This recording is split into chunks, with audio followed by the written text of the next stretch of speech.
내 마음이 극락정토 내 성품이 아미타불 내 마음이 극락정토 내 성품이 아미타불 내 마음이 극락정토 내 성품이 아미타불 내 마음이 극락정토 내 성품이 아미타불 내 마음이 극락정토 내 성품이 아미타불. 우리가 우리 스스로 복을 지을 수 없을 때 복을 받을 수 있는 가장 좋은 방법이 있습니다. 42장경에서 그걸 말씀하시는데요. 합장하고 들으십시오. 부처님께서 말씀하셨습니다. 다른 사람의 도의 보시를 보고 이것을 보아 함께 기뻐하는 그 복은 매우 크다. 사문이 다시 물었습니다. 그러면 그 복은 다할 때가 있습니까? 부처님은 대답하셨다. 비유하건대 마치 하나의 횃불과 같아서 수천, 수백 사람이 횃불을 가지고 와서 그 불을 나누어 가서 음식을 익혀 먹거나 어둠을 밝히더라도 그 본디의 횃불은 변하지 않나니 그 복 또한 이와 같나니라. 도의 보시는 법공양, 법보시를 이야기하는 거죠. 이 법보시 하는 것, 이렇게 경전을 강의하는 건 아주 편하게 앉으십시오. 경전을 강의하는 것이나 또는 이렇게 이제 법문을 할 때 한번 기뻐하는 마음을 내는 것만 가지고도 무한한 복을 얻는데 써도 다함이 없는 복이 된다라고 했습니다. 건강경을 이제 마무리 지어 가면서 복을 어떻게 갈무리할 것인가라고. 복을 짓는 것도 중요한 일이지만 갈무리하는 것이 더욱 중요한 일이거든요. 어리석은 사람들은 오른쪽 귀로 들으면 왼쪽 귀로 흘려보내고 왼쪽 귀로 들으면 오른쪽 귀로 흘려버립니다. 또 이제 좀 똑똑하다고 하는 사람들은 두 눈으로 보고 두 귀로 들은 것을 한 입으로 말해야 되니까 말로 다 쏟아내버리기 때문에 실제 자기 수행에는 도움이 전혀 안 되는 이런 경우들도 많이 있습니다. 이런 걸 생각하면 우리가 법을 듣고 그것을 깊이 사유하고 이해하는 것이 얼마나 중요한 것인가를 알 수가 있습니다. 법화경 수의공덕품에 보면은 법화경을 읽거나 쓰거나 또는 법문을 들은 사람을 보고 찬탄하고 찬양한다. 그리고 또 그 찬탄하고 법화경을 찬탄하고 찬양한 사람을 그 소리를 듣고 또 찬양하고 찬탄하는 사람, 이렇게 해서 50번째까지 찬양한 사람들은 무량한 복덕을 짓는다고 그렇게 말씀하셨어요. 사실은 법문을 들은 것을 바로 이해하기도 어렵고 믿기도 어려운데 그 들었던 사람을 또 찬탄하기는 얼마나 어려운가, 또 찬탄한 사람을 또 찬탄하는 건 얼마나 어려운 것인가.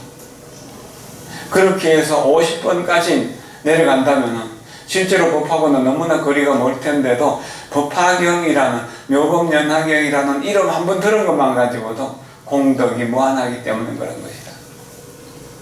이런 한 번을 어떤 법을 듣게 되면 다음에 또 들을 수 있는 인연이 되고 또 들을 수 있는 인연이 되고 또 들을 수 있는 인연이 된다는. 건강경을 우리가 읽고 또 읽고 또 읽고 강의 듣고 또 듣고 또 듣고 또 듣고 해도 10번쯤 들어도 20번쯤 들어도 확실하게 이해 못하는 거거든요.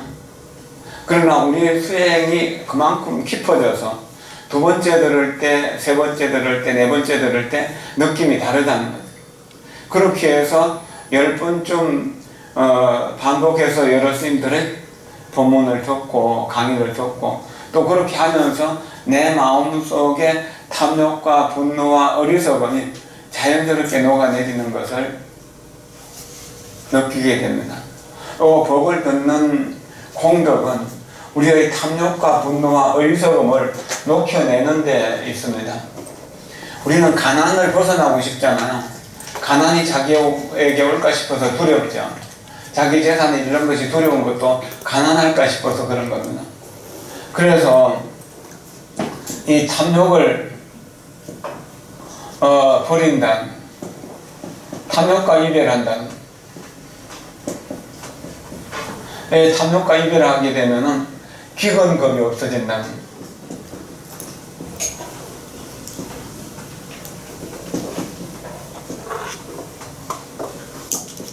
기건은 굶어 죽는 사람들이 있는 이런 시절이거나 그런 세계를 말하는 거죠. 기건겁이 없어지게 된다. 그러니까 언제나 부자로 살 수 있다는, 이걸 바꿔 이야기하면 탐욕을 버린다는 것은 바로 보시를 한다는 이야기잖아요. 그러면은 보시를 하게 되면은 보시하는 사람들은 건강경에서 보시가 계속 반복되어 나오잖아요. 마지막 32분까지 계속 반복되어 나오는데, 보시를 통해서 욕심을 버리게 되면은 가난하고 외롭고 쓸쓸한 그런 인연이 없어지게 된다. 그래서 보시를 통해서 부자의 길로 갈 수 있는 것이다.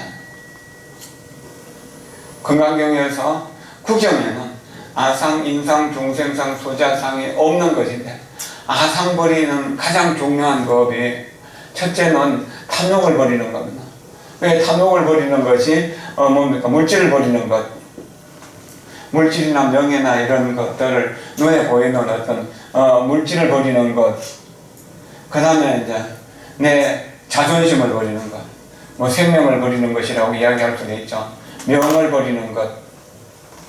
또 요 명을 버리는 것이 자존심, 아만을 버리는 것. 이 교만하다든지 오만하다든지 이런 것들을 버리는 것. 그런 것들을 통해서 우리가 배고프고 추운 기근의 겁을 벗어날 수가 있다는. 가난을 좋아하는 사람은 아무도 없잖아요. 부처님도 가난은 악덕이라고 했어요. 가난하면 여러 가지 죄를 짓게 되는 원인이 됐습니다. 우리 속담에도 3일 굶으면 나머지 밤넘을 넘는다는 거예요. 아무리 선비라고 하더라도. 그러니까 가난은 여러 가지 죄를 만드는 원인이 됩니다. 그런데 이 보시를 행하게 되면은 가난을 벗어나게 됩니다. 내 마음속에 탐욕이 줄어들게 되고 남들을 많이 도와주기 때문에 남들이 넉넉할 수 있도록 도와주는 그 인연으로 가난을 벗어날 수 있어진다. 그래서 굶어 죽는 것, 음식에 대해서, 경제력에 대해서 어려운 일이 없어진다. 왕이라고 하는 사람들, 옛날의 왕 또는 지금의 재벌, 옛날에 장자라고 하는 이런 이들, 끝없이 보시를 했던 사람들이거든. 처음에는 돈을 벌기 위해서 아주 인색하게 살았던 이들도 어느 때부터인가 이치를 알게 되면 돈을 좋은 곳으로 써는 습관을 가지게 됩니다. 보시를 통해서 내가 계속 이렇게 선행을 해나가면 나에게 도움을 받았던 사람들이 경제적으로 바로 갚을 수 없는 상황이 된다고 하더라도 내가 행복하고 부유하게 되기를 기원해 줄 거잖아요. 그 사람 잘 되기를 기도해 주고 도와주고 그런 마음을 낼 거잖아요. 그렇게 기원하는 사람들이 많으면은 내 삶이 자연스럽게 이루어지게 되고, 또 말 한마디라도 그 사람이 하는 사업이 잘 되기를 바라고 그 사업과 연관되는 사람들과 만나면은 그 사람 참 좋은 사람이다, 그 사람 도와주자고 하는 마음을 내게 되잖아요. 이렇게 해서 보시는 탐욕을 제거한다. 그 탐욕을 제거하면은 기근급, 가난한 세상을 없애게 된다는 거예요. 그 다음에 분노는 이제 자비심으로 치유하는 것이죠. 그래서 자비심이 있는 사람들, 자비심이 있는 사람들은 이 진이는 분노라고 하는 번뇌를 다스립니다. 이렇게 이제 그 화가 나면은 눈을 꼴치고 보기 때문에 눈목자를 써서 참진자, 진이 가려진다고. 그리고 또 입으로 나쁜 독소를 퍼붓기 때문에 입구자를 쓰기도 하거든요. 그래서 진실이 왜곡된다는 거예요. 그러면 이 번뇌를 보석이 나게 되면은 무엇을 버리게 되냐면은요, 전쟁,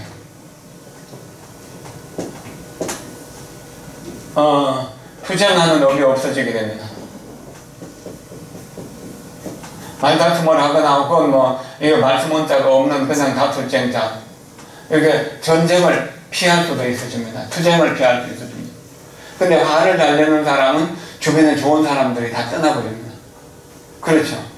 그러니까 오직 자비심만이 큰 공덕이 됩니다. 그래서 보시가 바로 자비고 자비가 보시잖아요.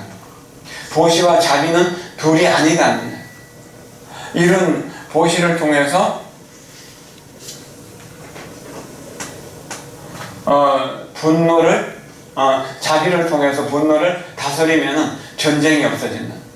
우리 지금 남북 전쟁이라든지 또는 그 이스라엘과 팔레스타인의 전쟁이라든지 시리아 전쟁이라든지 끊임없이 전쟁들을 보잖아요.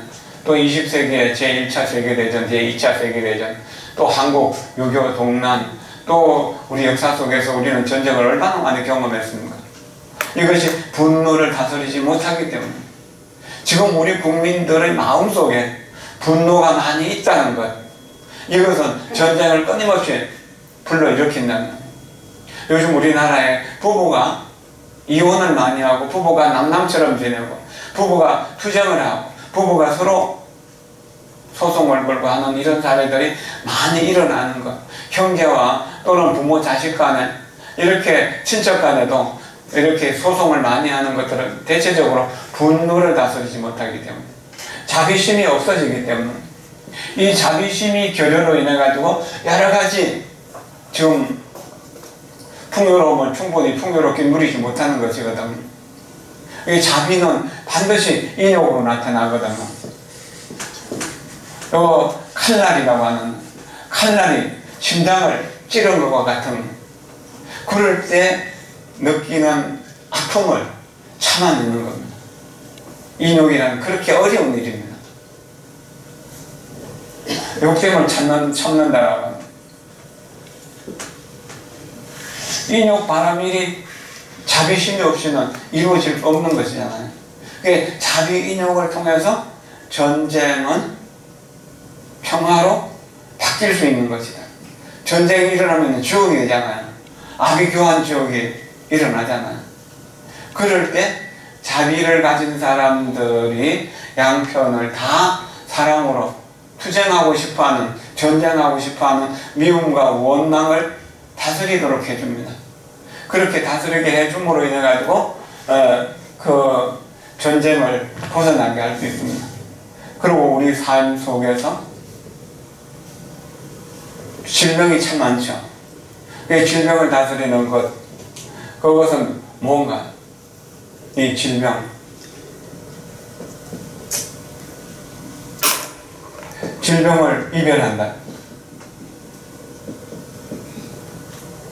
이것은 어리석음을 버려야 가능한 겁니다. 어리석음이 결국 분노도 일으키고, 어리석음이 또한 탐욕도 만들어내거든요.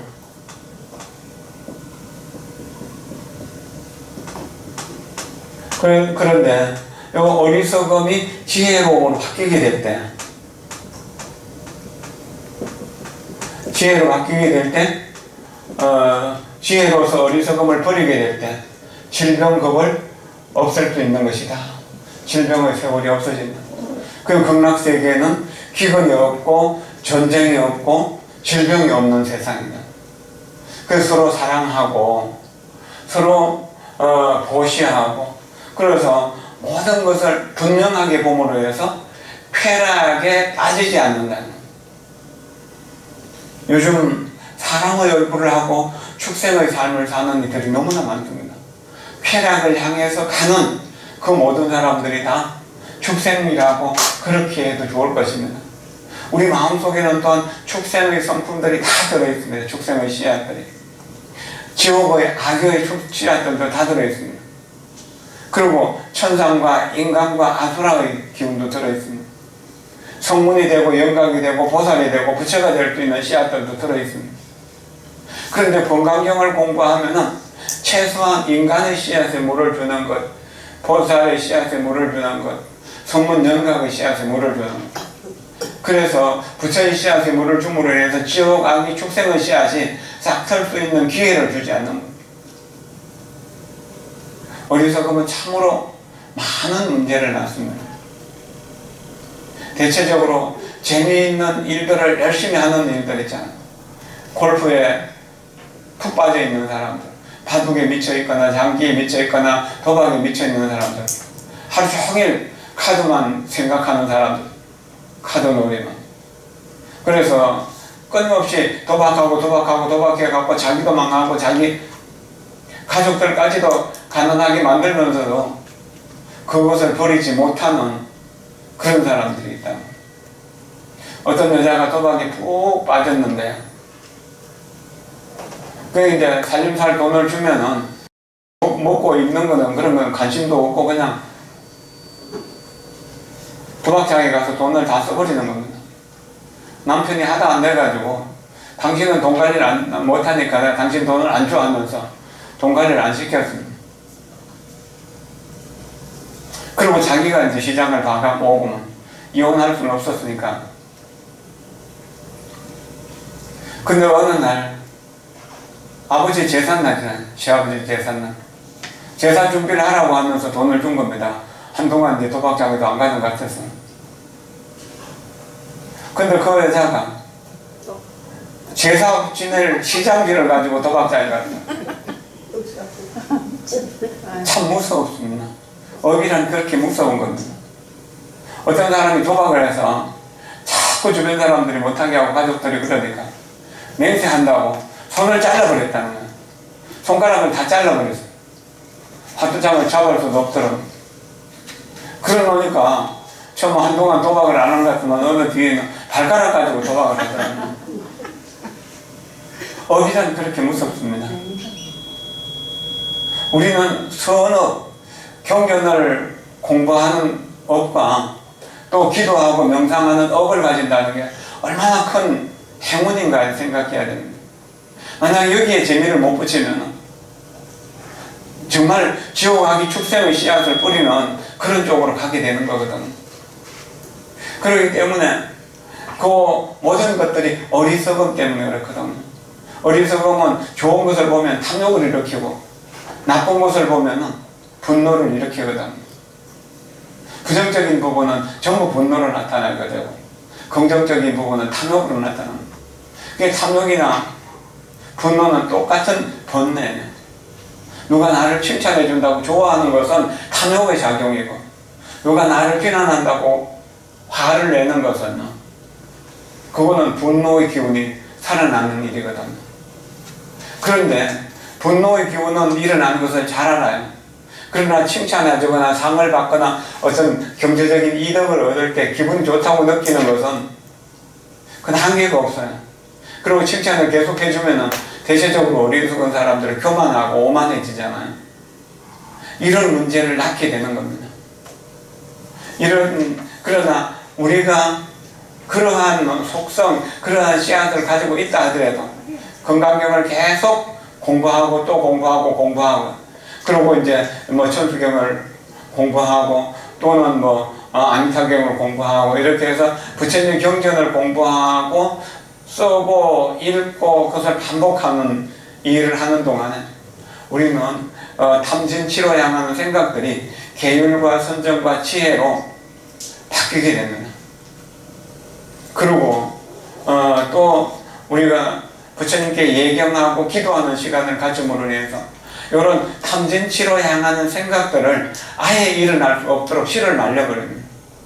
그럼 불법성에 대한 진실한 믿음을 가지게 됩니다. 이것이 참 보배라는 사실을 알게 됩니다.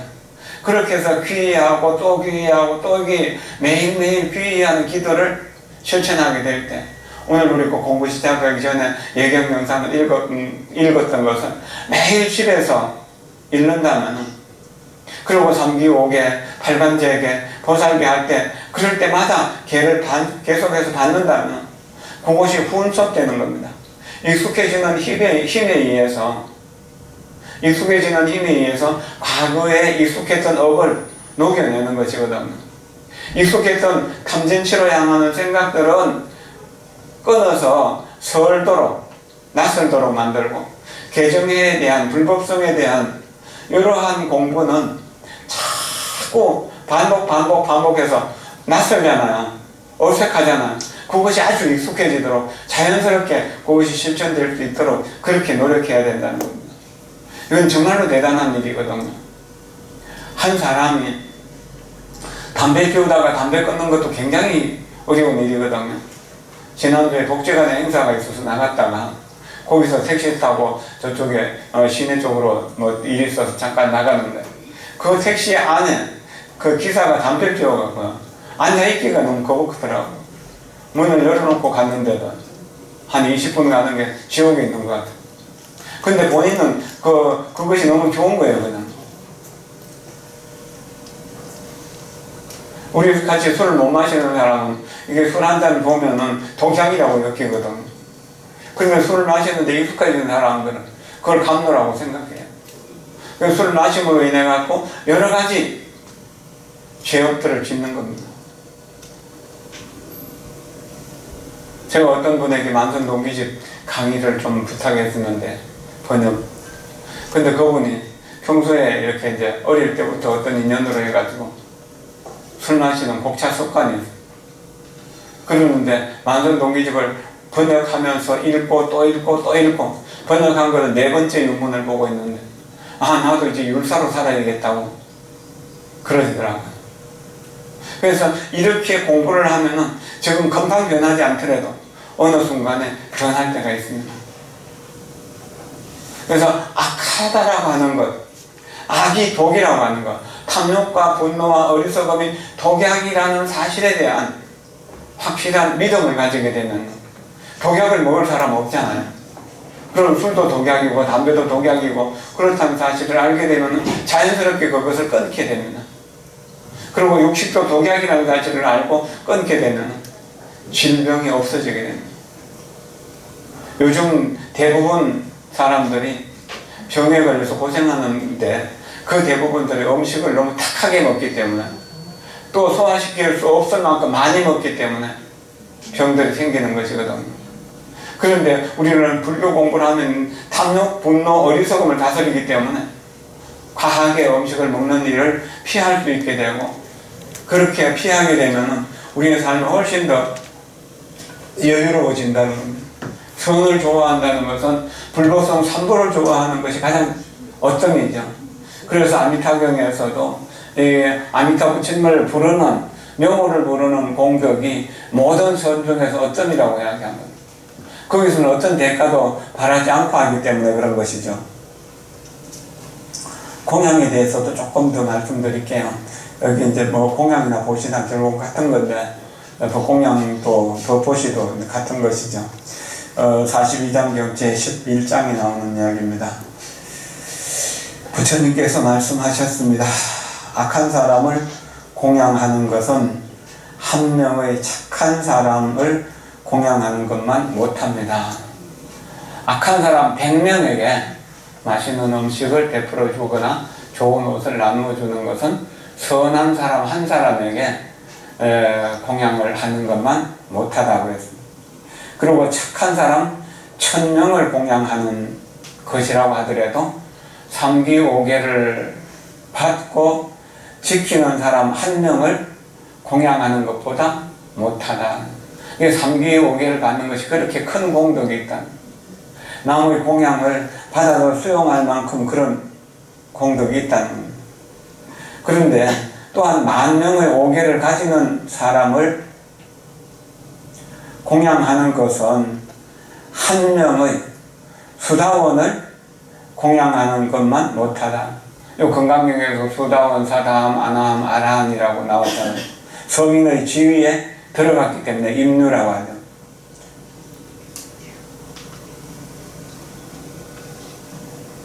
그런데 수다원에게 공양하는 것, 100,000,000명의 수다원에게 공양하는 것은 한 명의 사다함에게 공양하는 것만 못하다. 10,000,000명의 사다함에 공양하는 것은 한 명의 아나함을 공양하는 것보다 못하고 1억의 아나함을 공양하는 것은 한 명의 아라한을 공양하는 것보다 못하고 10억의 아라한을 공양하는 것은 한 명의 벽지부를 공양하는 것보다 못하고 100억의 벽지부를 공양하는 것은 한 명의 3세 제부를 공양하는 것보다 못하며 1,000억의 3세 제부를 공양하는 것은 한 명의 생각 없고 먹으러 먹고 닦을 것 없고 정덕함이 없는 사람을 공양하는 것보다 못하다. 그리고 이것은 뭐냐, 마지막에 아상인상, 중생상, 수자상 없는 사람이기 때문에 생각이 없고 머무름이 없고 닦음이 없고 정덕함이 없는 이런 사람이다. 이런 사람이 모든 부처님보다 낫다는 이야기입니다. 이것은 비유로서 이야기했지만 결국 모든 부처님이 무슨 생각이 있고 머무름이 있고 닦음이 있고 정덕함이 있겠습니까? 부처님을 이제 찬양한 이야기인데 우리는 그런 생각을 해야 됩니다. 이것은 뭐냐면은 올림픽에 가가지고 아무리 경기를 잘해도 동메달 하나라도 딴 사람이 그래도 이름 좀 올라가지, 동메달 하나도 못 얻은 사람은 그 못 얻은 나라는 전혀 이름도 올리기 어렵죠. 그래도 동메달 100개를 딴다 하더라도 은메달 하나만 못하고 은메달 100개를 딴다 하더라도 금메달 하나만 못하다는 것과 같은 뜻인데요. 그만큼 부처님과 부처님의 공덕이 크다는 이야기입니다. 그러나 모든 중생들에게 불성이 있다는 것을 생각하면 중생들을 공양하는 것이 부처님을 공양하는 것과 똑같다고 해가지고 중생 공양이 재불 공양이라고 이렇게도 말씀하셨고, 그리고 중생의 생명이 번뇌망념으로 덮여있는 중생의 생명이 모든 부처님의 무량 공덕 생명과 똑같다고 했습니다. 그래서 여기 중생은 중생이 아니라 그 이름이 중생이라고 한 것이고 범부는 범부가 아니라 그 이름이 범부라고 한 것이다. 범부라고 무시하라는 이야기는 아닌데 우리 인과의 차제로 볼 때 그래서 부처님은 공덕이 크고 수다원, 사다함, 아나한, 아라한은 또 공덕이 큰 것이고 벽지불도 또한 공덕이 큰 것이다. 세상 사람들이 그분들에게 공양을 할 때 큰 공덕을 얻을 수 있게 된다는 겁니다. 그러나 말처럼 이렇게 이제 쉬운 것은 아니죠. 그래도 우리는 반복을 통해서 탐욕과 분노와 어리석음이 조금씩 줄어들 겁니다. 여러분들이 한 1년쯤 건강경 공부한 지 1년 넘었죠? 1년 조금 넘었는데 그동안에 그 건강경 공부를 통해서 건강경에 대한 이해도 조금 나아졌다고 볼 수 있지만 언어 생활이라든지 사유하는 방법이라든지 또는 행동하는 방법들이 조금씩 좋아지고 있는 건 사실이잖아요. 그렇게 바뀌는 겁니다. 바뀌어야 되는 것이고요. 사람에게는 20가지 어려움이 있다고 하셨습니다. 42장경 12번째 이야기인데요. 사람에게는 20가지 어려움이 있습니다. 부처님께서 말씀하시되 가난하고 곤궁해서는 도시하기가 어렵습니다. 건강하고 모든 일이 잘 되는 귀한 존재들은 도를 배우기가 어렵습니다. 도 배울 마음이 안 납니다. 그 다음에 목숨을 버려서도 목숨을 버려서 죽기를 기약하기 어렵습니다. 그냥 내 주변에 있는 사람들이 다 죽어도 나는 영원히 살 거라고 생각하는 겁니다.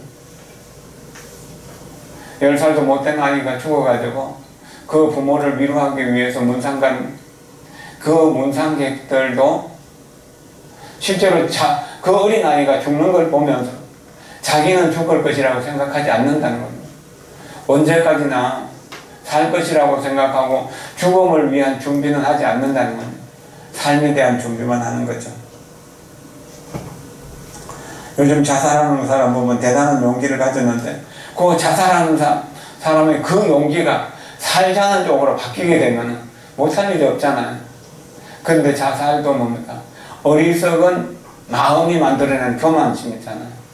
소위 말하는 자존심이라고 하는 것이 그런 여러 가지 문제를 만들어낸다는 겁니다.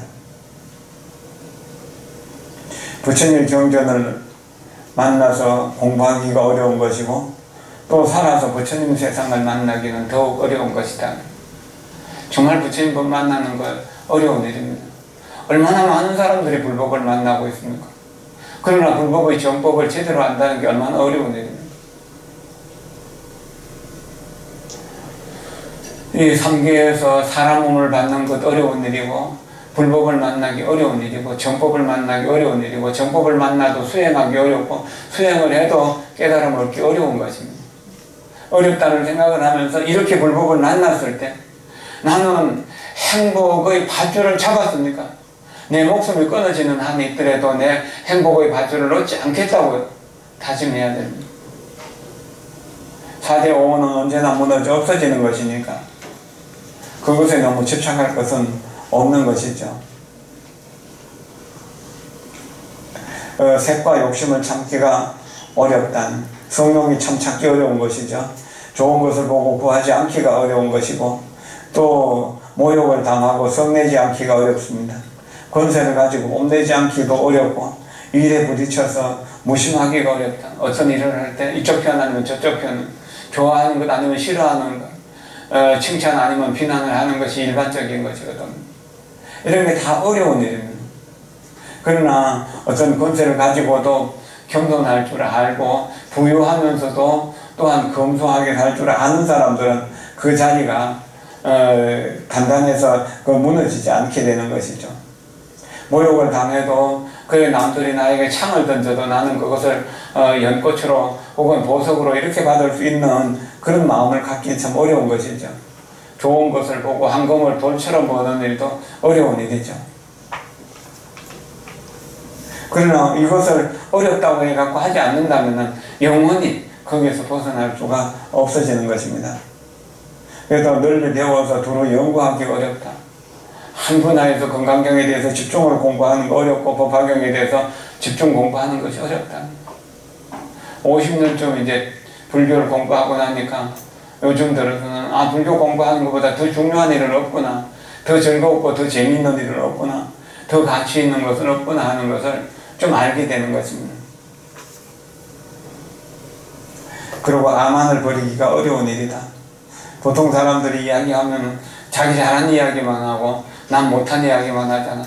그러나 지혜로운 사람들은 자기의 허물을 보고 허물을 이야기하고 남의 칭찬과 남의 공덕만 이야기하는 그런 쪽으로 가게 되는 거고, 그래야만 아만이 없어지고 겸손하고 겸허한 사람이 되는 것이죠.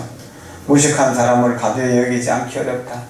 나보다 경제력이나 또는 지식이나 지위가 낮은 사람을 무시하지 않기가 참 어려운 것이다. 그런 마음을 평등하게 쓰기가 어렵고 남의 옳고 그름을 말하지 않기가 어렵다. 우리가 늘 일상 속에서 저지를 수 있는 쉬운 허물들이거든요. 이런 것들을 다스릴 줄 알면 아주 편안함을 얻을 수 있고 행복함을 얻을 수 있는 것이죠. 선지식을 만나기가 어렵고 자성을 보아도 도를 배우기가 어려우며 사람을 따라서 그대로 되어 구제하기 어렵고 환경을 보고 움직이지 않기가 어려우며 방편을 잘 알아서 방편으로 모든 중생들을 잘 제도하기가 어려운 것이다. 여러 가지 어려움으로 가득 차 있습니다. 그러나 건강경을 공부해서 건강 반야로 무장한다면 이 어려운 일이 하나도 어려운 일이 아니에요. 다 쉬운 일입니다. 높고 높은 지위로 올라가도 낮고 낮게 겸손하게 마음 쓸 줄 알고 또한 부유하고 부유해서 충분한 경제력을 가져도 검소하게 살면서 자기 분수를 지킬 줄 알고 또 좋은 환경에 있다 하더라도 그 좋은 환경으로 교만한 마음을 내지 않고 나쁜 환경에 있는 사람들을 무시하지 않는다. 자기가 나쁜 환경에 있다 하더라도 열등감에 빠지지 않는다. 세상을 공평무사하게 볼 수 있는 지혜가 바로 건강반야니까 이 건강반야를 공부하면 모든 부처님을 출생시킨다라고 했으니까 우리는 이 건강경 공부를 통해서 제대로 했든 못했든 분명 여러분들은 미래 생에 부처님이 될 겁니다. 부처님이 될 수 있는 인연을 만났으니까 얼마나 다양한 일이고 얼마나 고마운 일입니까?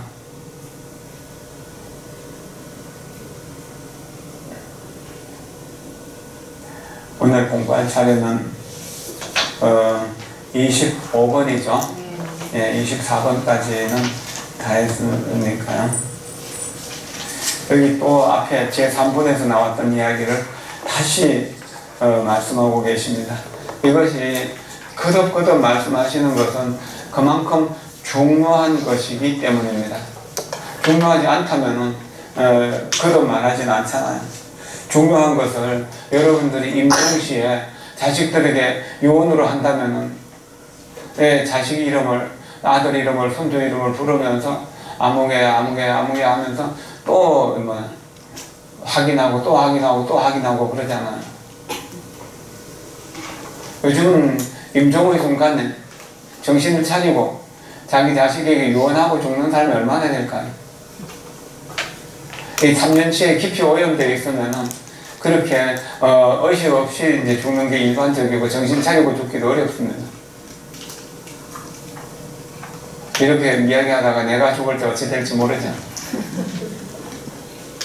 정신 차리고 연구를 하면서 또 법문하면서 그렇게 떠나야 되는 건데 참으로 평등한 거에 대한 그것을 공부하는 자리입니다. 수보리야 어떻게 생각하느냐. 너희들은 너희가 이런 생각을 하되 내가 마땅히 중생들을 제도한다고 말하지 마라. 수보리야 이런 생각하지 말아라. 왜냐하면 실로 열애가 제도할 중생이 없기 때문이다. 이거는 중생과 부처가 철저하게 평등하기 때문인 것이다. 파도가 곧 물이고 물이 곧 파도라는 사실. 바람이 허공이고 허공이 바람이다. 번뇌가 곧 깨달음이고 깨달음이 곧 번뇌라고 하는 겁니다. 만약 열애가 제도할 중생이 있다고 하면 열애는 곧 아와 인과 중생과 수자가 있는 것이 된다는 거죠. 그러면은 보살도 아니고 부처도 아니죠. 보살도 아닌데 어떻게 부처가 될 수 있겠는가?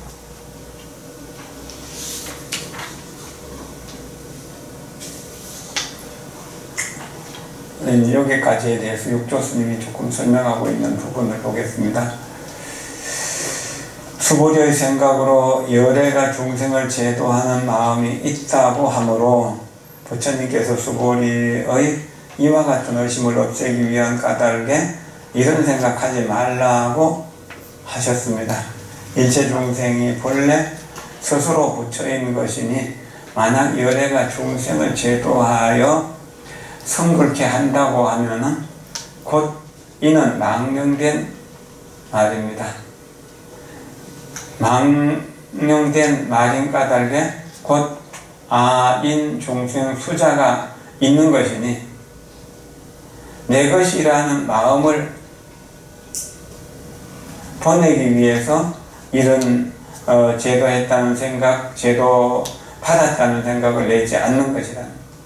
대소일체 중생은 비록 불성이 있으나 만약 여러 부처님의 설법을 인하지 않고서는 스스로 깨달을 수 없는 까닭이 스스로 깨달을 까닭이 없으니 깨달을 수 없으니 무엇을 의지해야 수행해야 불도를 이룰 수 있겠는가? 아상인상 중생상 수자상을 없애는 데다가 비중을 둬야만 가능한 것이다. 그런데 아상, 중인상, 중생상, 수자상 거기서 일어나는 모든 생각들을 번뇌라고 하고 그 번뇌는 고통을 계속해서 생산해내는데 어떻게 해야 되는가? 법문을 다 배워오리다. 무변중생, 법문무량, 서원학이죠. 한량없는 법문을 맹세코 배우리라. 끊임없이 배우고 잊어버리고 배우고 잊어버리고 배우고 잊어버리고 하더라도 또 배우고 또 배우고 또 배워야 됩니다. 기회가 있을 때마다 배워야 됩니다. 요즘은 세상이 좋아져서 휴대폰 하나로 세계 고성들의 법문을 다 들을 수 있고, 국내 스님들의 말씀뿐만 아니라 외국 스님들의 법문도 자막을 처리를 해갖고 이렇게 동영상으로 많이 띄워져 있기 때문에 그분 이름만 검색하면은 거기에 쫙 뭐 법문들이 나오는데, 그런 법문들을 듣고 있으면은 재미있는 연속극을 보는 것보다 뭐 별 재미있는 거 없을지 모르지만 실제로 이익은 훨씬 더 큰 거잖아요. 송아무개가 이혼한 것이 중요한 거 아니잖아요. 김아무개하고 미국 대통령이 판문점에서 만난 게 중요한 게 아닌 거예요. 그것이 내 고통을 해결해 주지 못하거든요. 실제로 내가 지금 내 옷이 불타고 있고 내 머리카락이 불타고 있다면은 그런 걸 생각할 겨를이 있겠습니까?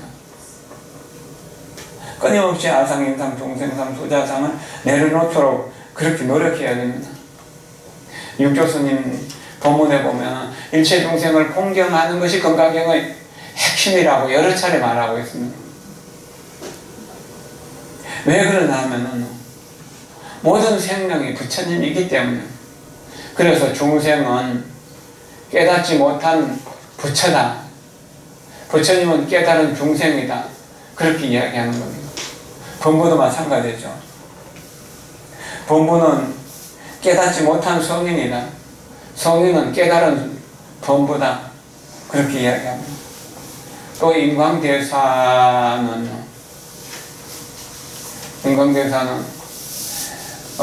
미치광이라고 하더라도 성인의 흉내를 내면은 성인이 된다고 그랬습니다. 미치광이라도 성인의 흉내를 내면 성인이 된다. 그럼 성인이라도 미치광이 흉내를 내면 미치광이가 된다는 이야기거든. 그러니까 우리는 지금 부처님의 경지를 이해할 수 없더라도 경전을 계속 공부하고 읽고 쓰고 생각하고 배우고 그렇게 반복함을 통해서 새로운 부처를 계속 만들어내야 된다는 것이죠. 그 다음 보겠습니다. 수보리아 열애가 설하되 아가 있다는 것은 곧 아가 있음이 아니거늘 범부들이 이를 아가 있다고 여기느니라. 실제로 나라고 할 것이 없는데, 실제로 나라고 할 것이 있다는 것을 자꾸 타고 들어가면 이 우주 공간에 나 아닌 것은 없는데 이 몸뚱이만 가지고 나라고 하는 것이다 하는 겁니다. 본부들이 이를 내가 있다라고 여긴다. 수보리아 본부라는 것도 열애가 설하되 본부가 아니고 그 이름이 본부다.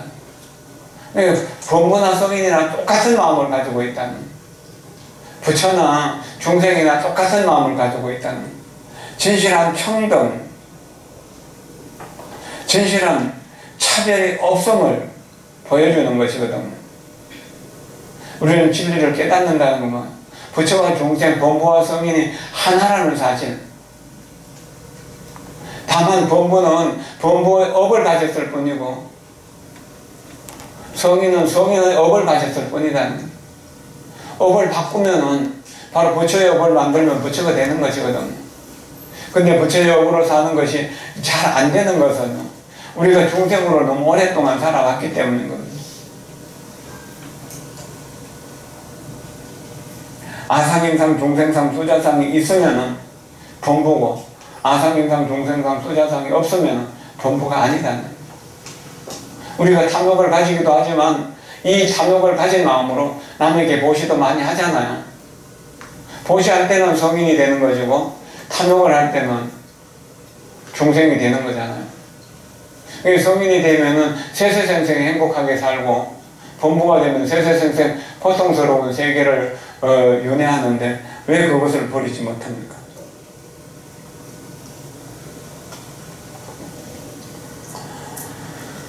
하무득 통수님이 여기에 대해서 조금 설명하고 있습니다.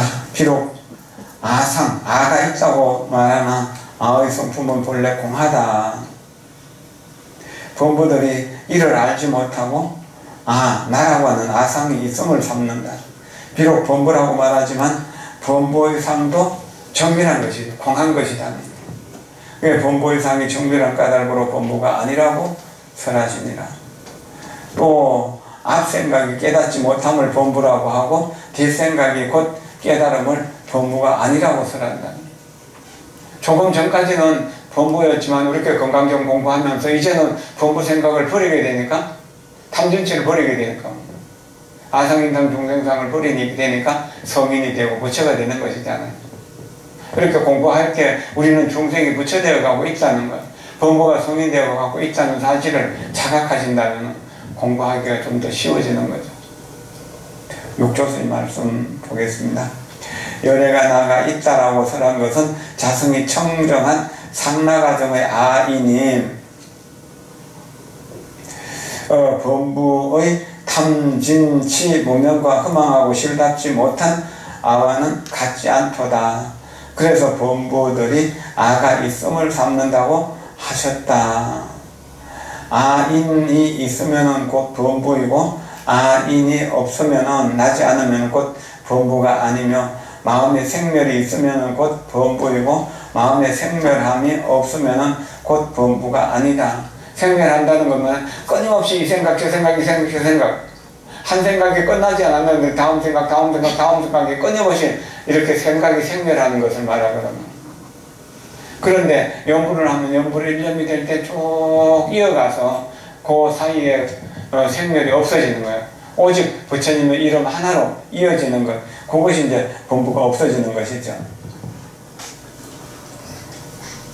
반야바람일다를 깨닫지 못하면 곧 범부요, 반야바람일다를 깨달으면 곧 범부가 아니며 마음에 능소가 있으면 범부이고 능소심이 나지 않으면 곧 범부가 아니니라. 내가 누구를 도와줬다는 능심,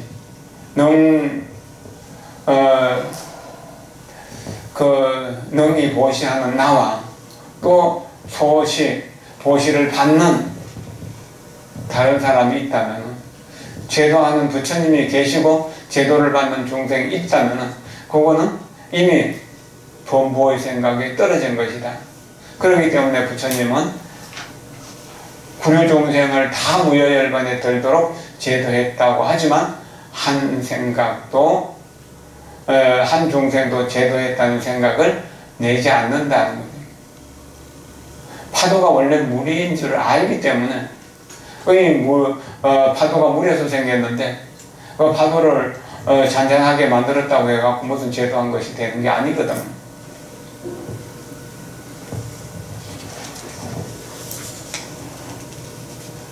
이해가 되죠? 근데 이해가 되지만 그것을 설명하기가 조금 어렵죠. 그러나 우리가 가족들과 함께 살면서 가끔 가족들에게 실망도 하고 실망할 때 미워하는 마음도 순간적으로 일으키죠. 한 번도 가족을 미워해 본 일이 없습니까? 자기 남편이나 아내를요. 근데 그 사랑하는 마음하고 미워하는 마음이 두 개입니까? 하나죠. 네. 그러니까 사랑하는 마음이 부처님 마음이라면 미워하는 마음이 마구니의 마음이거든요. 근데 미워할 때는 마왕의 집에 사는 것이고 사랑할 때는 부처님 집에 사는 거예요. 그런데 마왕의 집도 부처님 집도 본래 있나요? 본래 없죠. 건강경 공부하러 오기 전까지는 마왕의 집에 살다가 건강경 공부하러 오면은 부처님 집에 들어오는 거예요. 경전을 펴면서 내가 부처님 집에 들어갔구나 이렇게 생각해요. 부처님의 아들이라고 하는 것을 확신하잖아요. 우리가 공부하면서. 공부 안 하면은 부처님 자식이라는 사실도 잊어버리고 있거든. 기도할 때 내가 이제 부처님 집안에서 부처님 아들, 딸이 되는구나 이렇게 생각하자고요. 모비스님 말씀 보겠습니다. 중생을 도하여서 일찍이 교한 바가 없다. 소보리아 열애는 일찍이 누구를 위해 복을 설한 적도 없고 중생을 교화한 적도 없느니라. 만약 열애가 법을 설했거나 중생을 제도했다고 하면 그는 열애를 모르는 사람이며 열애를 비방하는 사람이니라. 왜냐하면은 열애는 상이 없는 사람이며 속박이 없는 사람이며 어디에 안주함이 없는 사람이니라. 열애가 중생을 교화하였다고 하면은 열애를 상에 집착한 사람으로 만들기 때문이다. 그 돈부를 만들고 마왕을 만드는 것이죠. 그리고 더 중요한 것은 사람이 본래 가지고 있는 참 성품에는 중생이니 부처니 하는 차별이 없으므로 실로 교화하는 부처님과 교화받는 중생이 있을 수가 없기 때문이니라. 미워하던 미움의 대상이나 사랑하던 사랑의 대상이 다른 사람입니까? 두 아버지와 두 아들이 낚시를 하러 가서요, 고기를 한 마리씩 잡아갖고 왔습니다. 고기 몇 마리일까요?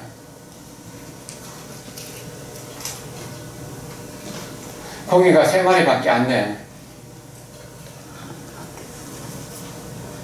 왜냐하면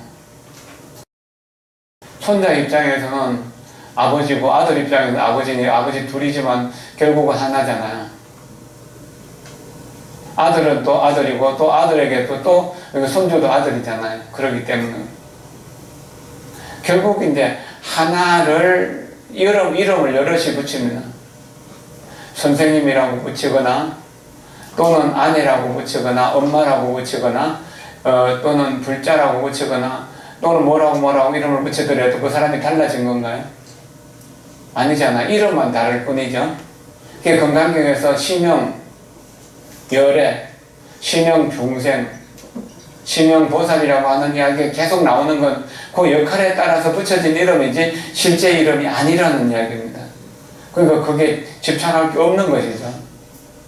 누가 나를 보고 부처라고 이야기를 한다 하더라도 내가 부처가 된 것이 아니고 나를 지옥에 있다고 하더라도 실제로 내가 즐거운데 지옥에 머물러 있는 것이 아니거든. 그런데 남들이 칭찬해주면 기고만장하고 남들이 조그만 안 좋은 이야기를 하면은 천길랑 떨어져 갖고 죽어가는 것처럼 그를 생각하는 그런 것이 중생들의 어리석음이다. 부처가 되었다고 좋아할 일도 아니고 중생이 되었다고 싫어할 일도 아니다는 이야기.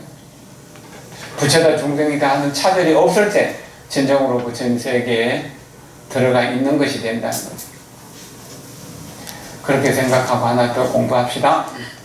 26번에는 상에 대한 이야기를 또 자세하게 하고 있죠. 법신비상이라고 합니다.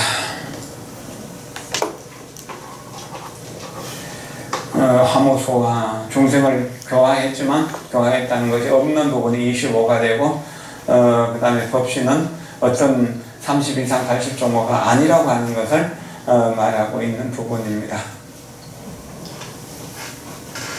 26번 수보리야 어떻게 생각하느냐. 가히 30 이상으로서 열애를 볼 수 있겠는가. 수보리가 말씀드릴 때 그렇습니다. 30 이상으로 열애를 볼 수 있습니다. 중생이 30 이상 아니고 어떻게 부처를 볼 수 있습니까? 부처님께서 말씀하시되 수보리야 만약 30 이상으로 열애를 관한다면은 전륜성왕도 30 이상 80종호가 있으니까 곧 열애겠구나라고 그렇게 말씀하시죠. 그러니까 또 그 말을 분명하게 하기 위해서 부처님께서 말씀하시죠. 개송으로서래 말씀하시되 만약 색신으로 나를 보거나 음성으로 나를 보하면은 이 사람은 삿된 도를 행하는 사람이라 능히 열애를 보지 못하느니라. 이래가지고 이 사국의 중에서 그 두 번째 사국에 해당되는 부분입니다. 첫 번째 사국에는 범, 소유상, 계시어망, 약전대상, 기상, 적전열애. 그다음에 야기새끼나 이염송구와 신행사도 불령견열에, 요거는 이제 두 번째입니다. 또 이제 제10분에서 억무소주 이생기심을 사고계라고 보는 사람들이 있어서 그거를 사고계로 본다면 지금 여기 야기새끼나 하는 것은 세 번째 사고계가 되는 것입니다. 어쨌든 간에 부처가 상에 머무르는 것은 아니다라고 하는 것을 이해하시면 되겠습니다. 이거는 앞에서도 여러 번 나왔던 것이기 때문에 이제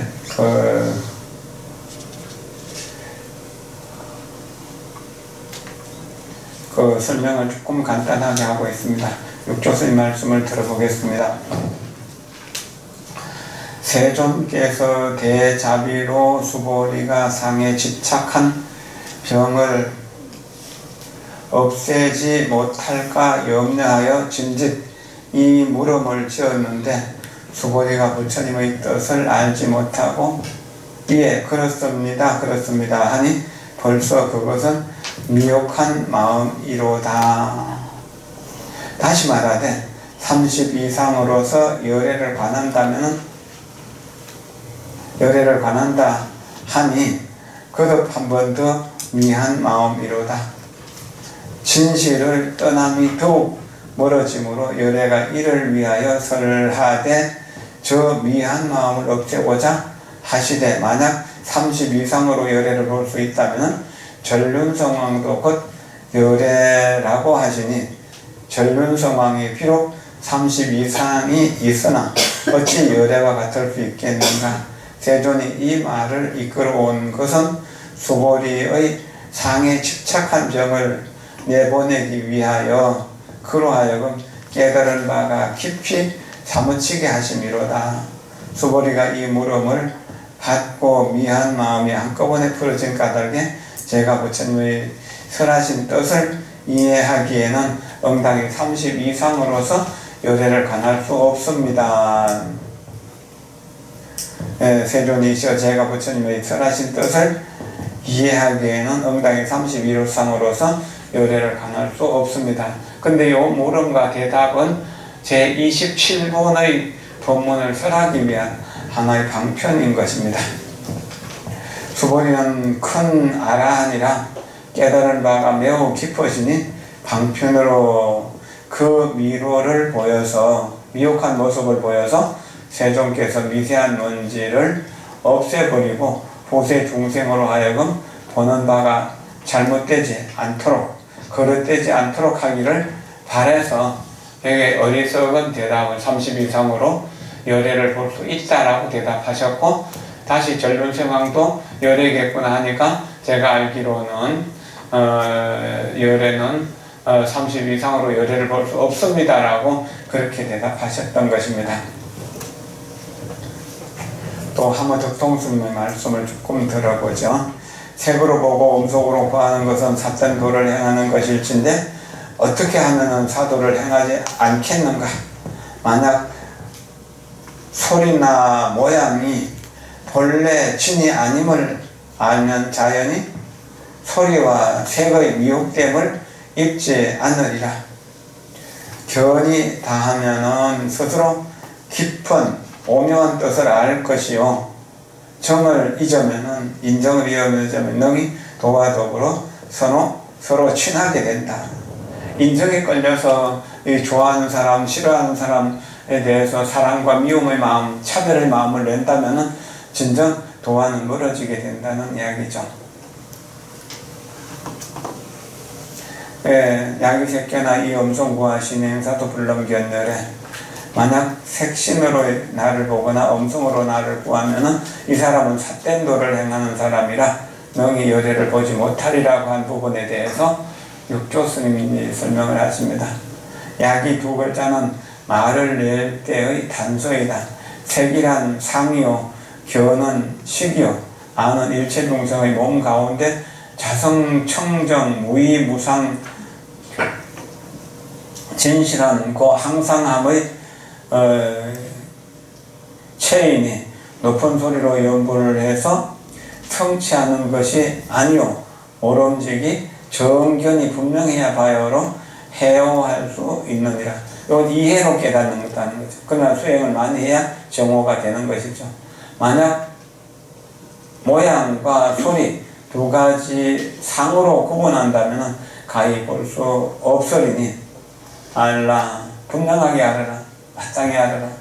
상으로서 부처를 반하거나 소리 가운데서 법을 구한다면 마음에 생멸심이 있어서 열애를 깨닫지 못하리라.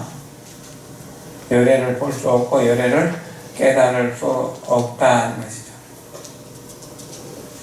근데 참 어려운 부분이에요. 제5분에서 약견, 재상, 비상 그랬잖아요. 이상, 이 모양, 이 모양, 이 모양, 이 소리, 저 소리 그런 것들을 볼 때요. 거기에 끌려가지 않는다면, 거기에 집착하지 않는다면 열애를 본다는 그런 말입니다. 이것도 인연화합이니까 본성은 공한 것이고, 이것도 인연화합이니까 본성은 공한 것이고, 이것도 인연화합이니까 본성은 공한 것이다. 이게 본성이 공하기 때문에 집착할 것이 없다는 사실을 볼 때 곳곳마다 모든 것이 열애로 보이게 된다는 겁니다. 그러니까 바른 견해, 정견이라고 하는 것은 그와 같은 것입니다. 오비스님의 설명도 들어보겠습니다. 참답고 유효한 진리의 본체는 형상도 아니고 생멸도 아니다. 우리가 이름 붙이기 이전, 내가 부모가 나를 낳아주기 이전, 하늘과 땅이 갈라지기 이전의 나의 참모습, 그것이 진리의 본체라는 겁니다. 우리 자성이라고 하고요, 천진불이라고 하고요, 그것을 법신이라고 하고.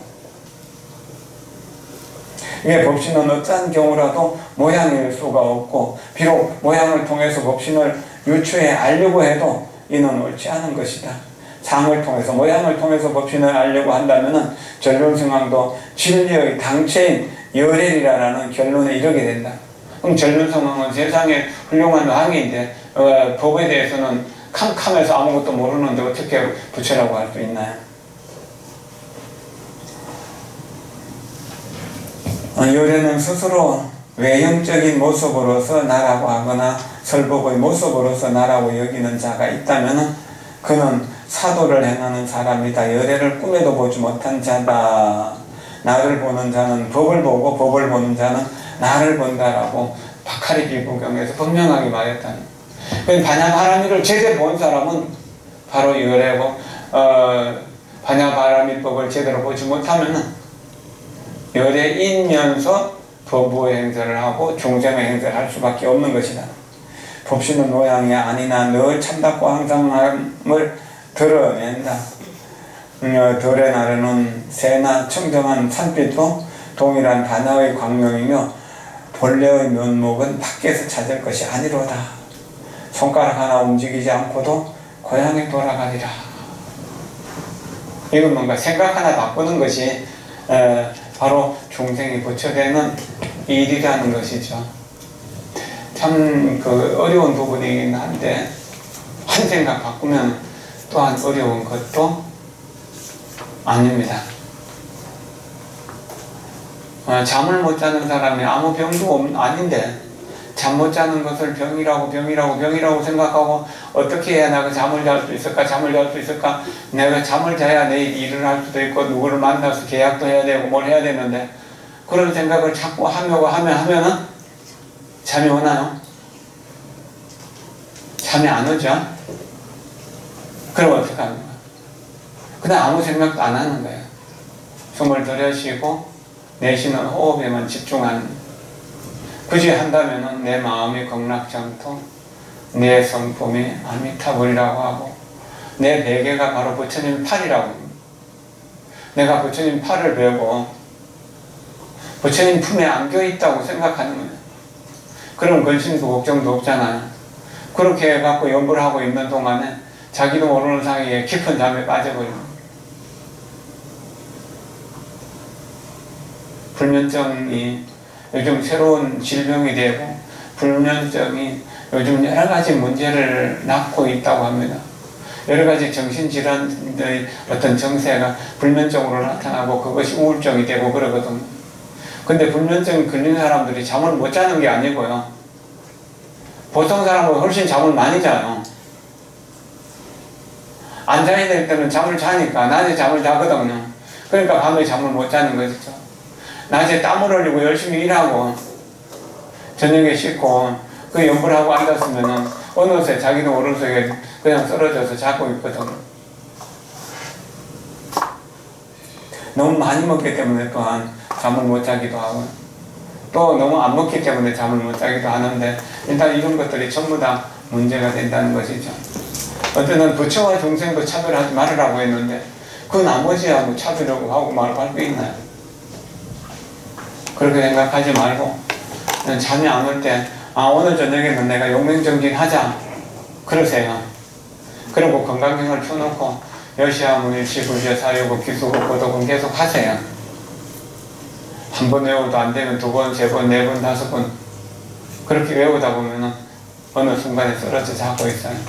불면증에 시달리는 분들이 많이 있기 때문에 그렇습니다. 근데 불법을 공부했는데 불법이 묘약인데요. 묘약을 옆에 놔두고도 잠이 잘 오는 묘약을 옆에 놔두고도 안 먹으면 어떻게 되나요? 병은 낫지 않는 거잖아요. 어쨌든 상에 집착하지 않는다는 것. 내가 잠을 못 자는 병에 걸렸다는 생각을 하지 말으라는 거예요. 저 사람이 나를 미워하기 때문에 헐뜯는다 그런 생각도 하지 말고 내 잘못을 꾸짖어서 바로 잡아주니까 고맙다고 생각을 하세요. 그러면은 그 사람이 던진 화살이 나에게는 연꽃이 되는 것이거든요. 오비스님이 허리가 아파서 지금 18년째 그렇게 고생을 하고 있는데 19년 됐죠. 61살에 이제 그래갖고 79세가 77세가 되셨죠. 17년이 됐는데 어떨 때는 너무너무 아파가지고 밤에 하얗고 고함을 지른다고. 그러다가 문득 깨달은 것이 있다. 아픈 것도 맞다. 안 아픈 것도 맞다. 다 맞다. 다 좋다. 다 옳다. 다 맞다. 다 옳다. 다 좋다. 그것을 깨달았다. 어쨌든 아프고 나서 그분은 아주 정진을 더 많이 했고 또 중생교화도 더 열심히 하시거든요. 어려운 일을 겪을 때 우리는 성장할 수 있는 기회를 맞이한 겁니다. 저도 어려움을 많이 겪으면서 지금까지 살아왔고 또 어려움을 피하려고 생각하지 않기 때문에 어려움이 아니더라고요. 자주 말씀드리지만 쉽게 살려는 생각이 없으면 어려운 일도 없는 것이고 편하게 살려고 하는 생각이 없어지면 편하지 않은 일도 없다는 것이 다 편한 일이죠. 그냥 어떤 것이 오더라도 다 맞다, 다 옳다, 다 좋다고 그렇게 받아들여요. 그게 반야지혜입니다. 모든 것이 다 아름답게 보이고 모든 것이 다 소중하게 보이고 모든 것이 다 사랑스럽게 보이는 그런 경지가 될 때까지 아상인상 중생상 수자상을 버리는 그런 정진을 해나갑시다. 오늘 공부 요만큼 하죠. 이제 7월달 이제 오늘 7월 3일이죠. 공부할 날이 5번인데요. 이제 한 번 했으니까 4번 남았잖아요. 4번 해서 7월 24일이나 31일 날이나 그냥 이 건강경은 마치는 걸로 하고 다음 공부를 좀 합시다. 좀 더 쉽고 재밌는 이야기를 좀 했으면 좋겠습니다. 다음에. 그래서 마치도록 하겠습니다. 질문 있습니까? 네, 질문 없죠? 그럼 마치죠. 사홍선 하십시오.